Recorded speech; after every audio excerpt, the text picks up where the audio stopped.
Alright, so let's say you're given a simple circuit like this light bulb to create. Obviously, you got to have a source, you got to have a bulb, and you got to have a way of turning it on and off. So that's pretty easy. You got a bulb here, and if I wait long enough, the bulb will start to glow. The simulator takes a little bit to respond. But anyway, there's our bulb. So let's say you do that, and your boss goes, well, that's great, but I want to add another switch, and I want to add another bulb, and I want to have that bulb come on when the other switch is on. And so you do that. You have to add another bulb, obviously. Find this lamp here. Here we go. So I'm going to add another bulb in. We're going to draw a wire to our source. Add another switch.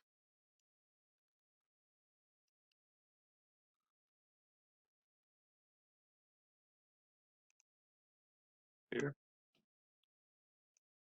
So now you've got the other bulb in. So look at what you had to add. You had to add another switch, another bulb. And then your boss comes along and says, well, you know, that's cool. You got two switches. I'd really like to have only one switch. So you go, well, that's okay. I know how to fix that. I'll have to tear everything down, but not a problem. So you do this. So I'm going to pause the video while I set it up. So now you tore out the two switches that you purchased, and you bought this switch, and I didn't connect good here, so let me add a wire right there. And now you control either lamp with that switch. So you had to throw away your two old switches and buy a new switch that will allow you to do that. And then your boss comes back and says, well, you know, that's kind of cool, but I really like being able to turn both of them on sometimes. And this way, you can only have one on at a time. Is there some way you could get it back to um, doing where we could have both of them on, but still have just one switch and maybe have a third position? And I didn't set the voltage on this one. That's why it's not coming on. I was wondering why it wasn't glowing. So sorry about the graphic, but you get the idea. I can toggle between the two. So that presents a different dilemma here for us. So let's look at the PLC side of things and how we could do the same thing. So this is just a little simulator area, and we've got several simulations in here. If you've watched the other videos on using this simulator, there's door simulator, and silo, traffic, so forth and so on. But they work just like the real stuff. So this is just like real stuff in the field. These actually represent input cards and output cards, input cards and output cards. And let me show you a physical rack so you know what I'm talking about here. So let's go to Google and let's find PLC IO cards. And I'm sure we can find something on here that looks very much like what I'm talking about inside of a rack, I hope. Here we go. Yeah, that's probably pretty clear. So let's go to this web page. And let's get to the one that had screws in it. Here we go. Now, I can't really tell if these say input or output, so we're just going to have to use our imagination here. But let's say this is an input card and this is an output card. Well, inputs are anything like buttons and sensors and things like that, anything that are triggered to make something come on. So just like when you walk up to a door at Walmart, it automatically opens. There's some kind of sensor that saw you, just like on a conveyor line. When something gets to a particular point, there's some kind of sensor, or it may be a push button. All of those would be wired to input cards on this type of PLC. And now PLCs come in all different types, but this is just one type. This is a rack mounted system. I'll show you a modular type. But here's the output card, say. And so things like lamps and motors and all different kind of things that we're trying to control are wired to the output card. So the nice thing is this makes it pretty clean from a PLC standpoint as far as wiring I/O here. So by using PLCs, we've got inputs and outputs. Now these inputs have to be purchased. These cards have to be purchased by what type of voltage level we're sending them. In this case, it's 12 volts through a switch. And then we're outputting to a lamp over here. And this would also be a 12 volt output card. And so this could be DC, this could be AC. You can buy them in all different flavors. But this is what's happening. The only difference here is, notice we're not wiring the switch to the bulb. We're taking the input straight to an input address, bit 0, and we're taking the output straight out of an output card to the lamp. So if we want this switch to control this lamp, we're going to have to write a program that does that, whereas before we were actually creating a circuit for it. So before I redid the circuit, we had just a supply and a switch and a lamp. Well, we've still got the switch, we still have the lamp, but now we've got to write a program. Now these are inputs, switches, sensors, things like that. These are outputs, lamps and motors and things like that. So the nice thing is this simulator is built with input card, output card, input card, output card, and this is some more advanced stuff that you'll get to possibly in a later one, but right now we're really working with these first 4. And right now they just have switches wired to it, and they have switches that you can just flip on and off, or you can change that type of switch to be a momentary if that's the kind you want. And so you can toggle through the different types of switches.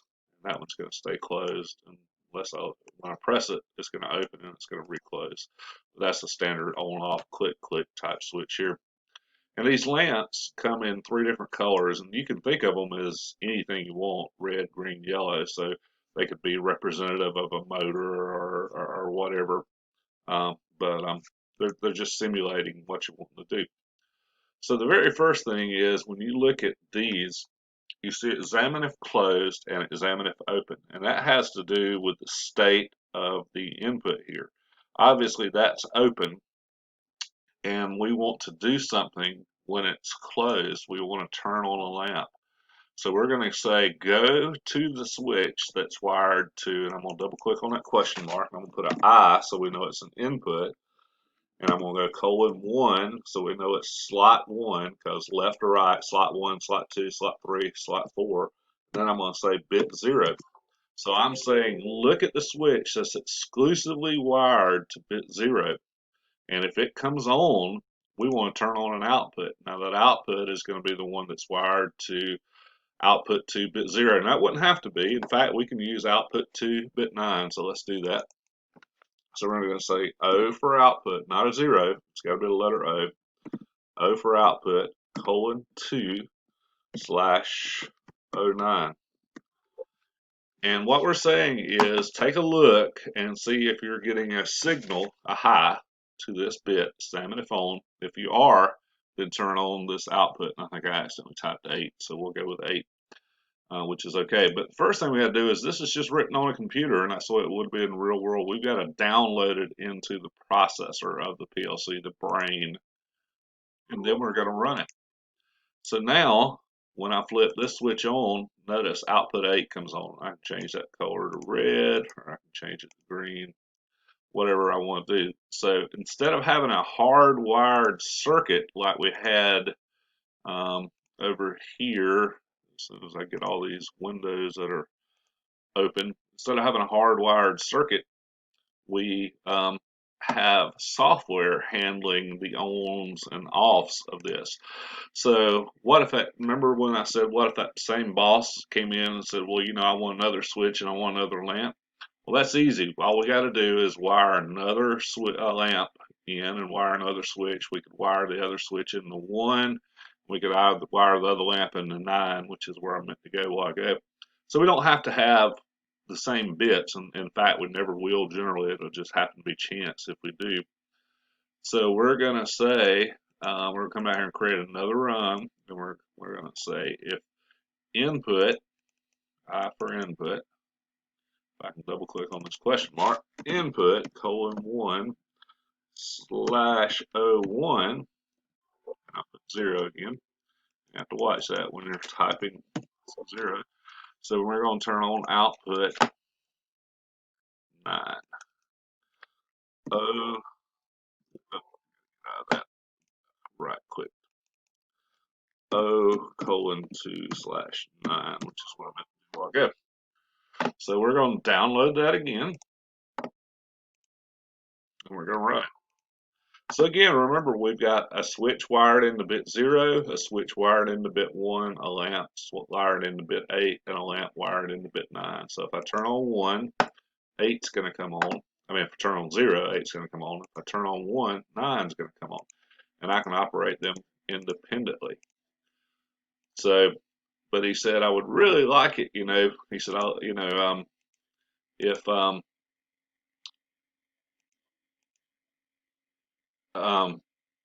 that kind of works a little differently than the one before. But the neat thing about this is we have the ability to look at things that aren't on. We can also say, if neither of those is on, we can turn on bit 10. So we could come in here and add a program, and we're saying, hey, if 0 is not on and if 1's not on, turn on bit 10. So we're going to look, we're not having to add any wires because that wire is already there for bit 0 and bit 1. We're just looking to see if it's true or not. Now I'll show you a little hint. I can drag these bit numbers over here without having a hand type them in, which is really handy. The real world's not quite like that. But we're going to turn on bit 10. Now we would have to wire a light to bit 10, but we're not having to wire anything to bit 0 and 1 because they're already there. So we're going to download this. We're going to run it. So bit 1 turns on bit 8. Bit 0 turns on bit 8, bit 1 turns on bit 9, and if neither of them are on, bit 10 is on. But as soon as we turn either one of them on, bit 10 goes off because we have to have both of these off in order for bit 10. So there's a whole lot of versatility in PLCs just by the fact that we don't have to tear the circuit apart every single time. We only have to wire to the cards like we did a while ago. So with the 2 lamp scenario, we would have had 2 of these in here, so we would have had to add another. So we would have had to add another switch to bit 1 and another lamp over here to bit 1.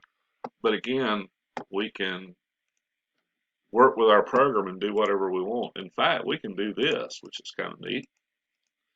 Let me get back into program mode. And what we can say, if this is on, turn on bit 8. And we can also say, if it's not on, turn on bit 9. So that one switch can control 2 different lights this way. I'll download it.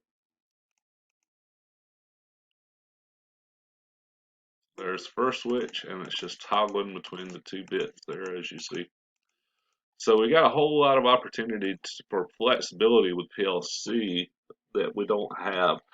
And this simulator, like I say, is just like the real world software. I'm going to go into another piece. I'm going to create this video and then do another one and just show you just how versatile it is. And we'll talk about how it's set up.